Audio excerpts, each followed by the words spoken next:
Hey besties, how's it going? Welcome back to my channel. Today is I don't even know what day out of 100 because I missed some days. If this is your first time here, welcome. My name is Lisa Silva. I'm a spiritual counselor and coach. I help women achieve their highest potential and improve their lives by looking under the hood at what's really going on and getting them from stuck to moving through my counseling and coaching services. I am sharing more of my life and I'm so happy to have you here joining my world. And if this is not your first time, welcome back. Thank you for coming back. I love you. I love you. And today I have some really good content for you. So today's topic is how to get rid of limiting beliefs and reach more success. Now, I didn't want to say become more successful because I want you to take account into all of the times and things that you've done in your life. You are already successful, right? You have to own that, step into that, feel it through and through. You are already successful. But hey, how can you become more successful? What are the things that are on your mind or on your heart that are going to make you feel like you've reached the level of success that you desire? I have 5 steps for you guys today. So the first one actually relates to the topic we were just talking about now. Number 1 is to identify your dream. A lot of the times when I ask my friends, my family, like, what is your dream? And I explain to them, hey, if I had a magic wand and I put it on you and I was like, you can have anything you want, like lay it out for me, what would it be? They brighten up. They have all of these things that they would love to have, they would love to be. That would be their entire dream, but there's this other piece of them that just screams, I can't have it. That's not in the cards for me. So a lot of us, we have these dreams, these visions on our heart, on our mind that God put there, but we don't take them seriously. Most of the time we believe that we can't have X, Y, and Z and we can't become X, Y, and Z for whatever reasons. We have these limiting beliefs, these limiting ideas of what's possible for us, and we won't even allow ourselves to think, to dream, to want more, to maybe even think of, hey, what are the steps that I could potentially take now, even if it's just steps 1 and 2 and I gotta get all the way to 100 and I have no idea what 3, 4, and 5 are. What are steps 1 and 2? So number 1, identify your dream, because if you don't know what your dream is, there's no way that you can get there. If you don't believe in more, this is step 2, expand your belief in possibility. If you don't believe that you can have more, you will never have more. It doesn't even make sense. How is it going to come to you? You're not going to be a match for it. You're not even going to go after it. You're not going to do step 1 and 2 out of 100 steps to get there. There's no way that you and God, you and the universe can co-create this magic and that the universe can work behind the scenes to arrange your life for you in a really beautiful way if you don't believe that you are deserving of a beautiful life, or that you can have a beautiful life, or that you can have your dream. I want you to just believe in more. Like just if I told you everything was fair game, what would you want? What would you want? Believe in that. That's the first challenge. That's number 1 and 2. The third one is to create a 3-column list. This is my favorite.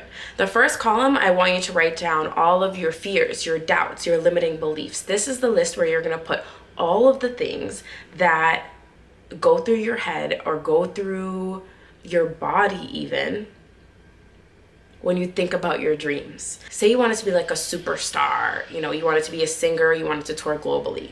But in your head, you think your singing is awful, you've never been to a studio, you don't know how to write a song. All right, those are 3 things right now that you could believe in your head. Okay, well, I could never be a global artist because I hate the way my voice sounds. Write that on the list. I've never been to a studio and I don't know how to get to one. Write that on the list.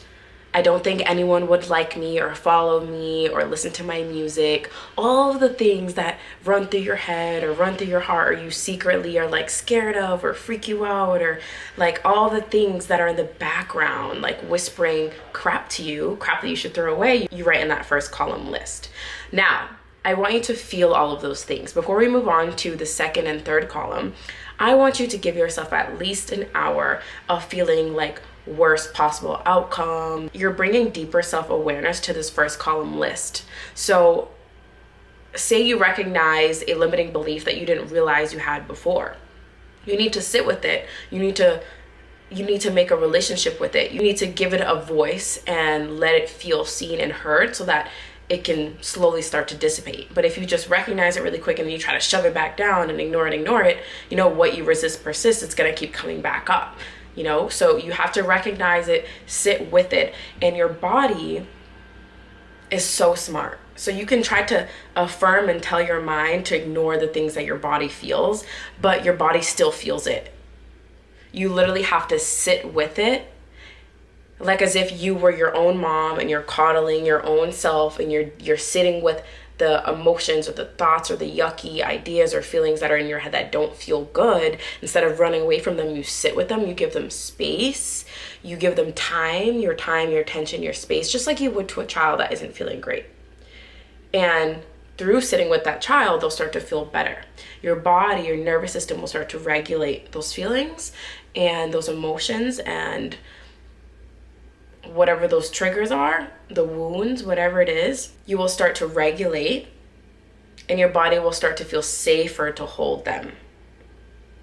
It'll start to release its grasp. And eventually, you'll let them go. Right? So after sitting with them for a while, you're going to move on to the second and the third column. The second column is what the truth is. This is where I want you to write what the actual truth is. All right? This is what God, the universe, would tell you, or what your higher self would tell you, or what deep down the truth really is. Even though you're believing in the yucky gunk over here, what is the real truth? So for my last example, the truth is you could get a voice coach. You could get a voice coach and you could practice singing. Even if it takes a year, 2 years, 3 years, you're going to improve because you're learning how to sing, how to use your instrument. Say you were like, okay, I don't have the funds for a vocal coach. All right, you could go on YouTube. Every day you could dedicate time to finding a YouTube coach or YouTube videos, and you could practice what you're learning. And you can take that commitment and practice it every single day. Say you had some beliefs and some thoughts that you weren't worthy, that people weren't going to listen to your music. What would God tell you? What would your mom tell you? What would the universe tell you? The universe would tell you you were born worthy. There's nothing else that you need to do to make you more worthy. You already are. And it would also tell you, hey, what is so different between you and that girl who's already doing it? Like, if she can do it, you can do it too. It's not she can do it and I can't do it. It's she can do it, so can I. We have to look out into the world, and when we see things that we like, it's mirroring back to us that we can have it. It's not telling us it's out of reach, even though it feels that way sometimes. It's really telling us, hey, this is possible. It's helping us expand our belief of possibility. It's helping us see the contrast, the gap between where we are now and where we want to be, so that we can close it. Okay, so second column, write down what the real truth is, right? And then the third column, I want you to write down new beliefs, new thoughts, new, like whatever is birthed from column 1 and 2, the realizations, the truth, new affirmations, new beliefs around who you are, what you believe now, who this new person is based off of the dream that we had in the beginning. I want you to write a whole new list of new beliefs. You're expanding your belief in possibility and what you can have in this life. Step 4, set reminders for your new beliefs.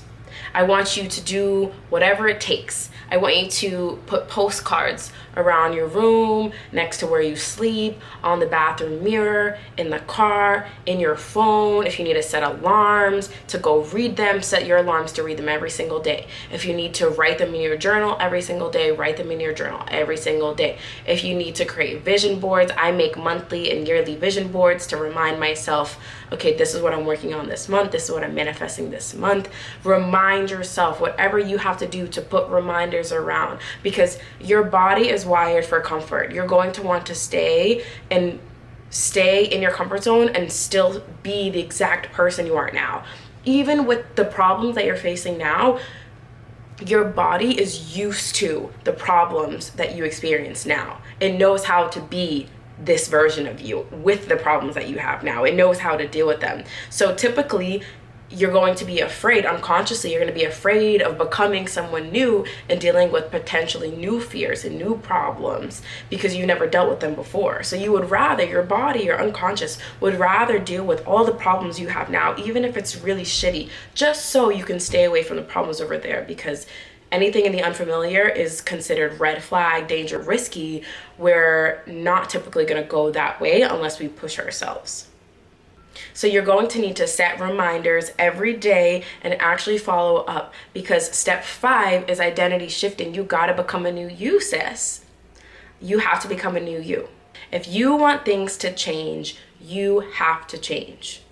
The definition of crazy, of insanity, is doing the same thing over and over again and expecting a different result. It's the same thing with your identity. If you're being the same person over and over and over again, you're going to get the same result over and over and over again.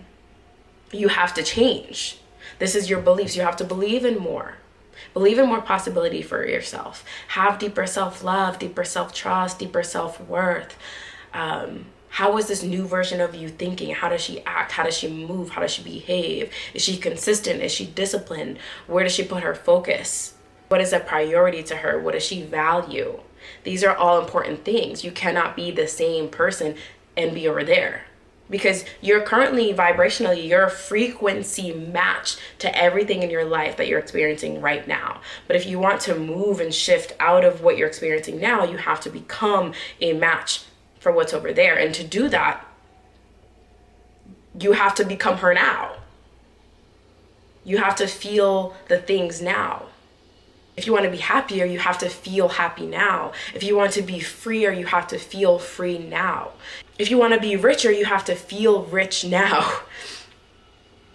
It's not even the thing that we're after, that we think we're after, it's the emotion. It's the feeling behind it. If you wanted to be a global artist, it's not because you want to be a global artist. It's because you want to feel something from it. Maybe you want to feel the love from everyone in the world, or maybe you want to feel exhilarated on stage. Maybe you want to feel more creative. Maybe that makes you feel more successful. Maybe you want to feel more free, and in your current circumstance, you don't feel free, you feel limited, and you want to feel more free. Maybe you want to feel more authentic, and you feel like what you're doing now doesn't feel authentic to your soul. You feel restricted and constrained, but you want to feel more free. Feel those things now. Become her now. Identity shifting is difficult to do, but it is not impossible.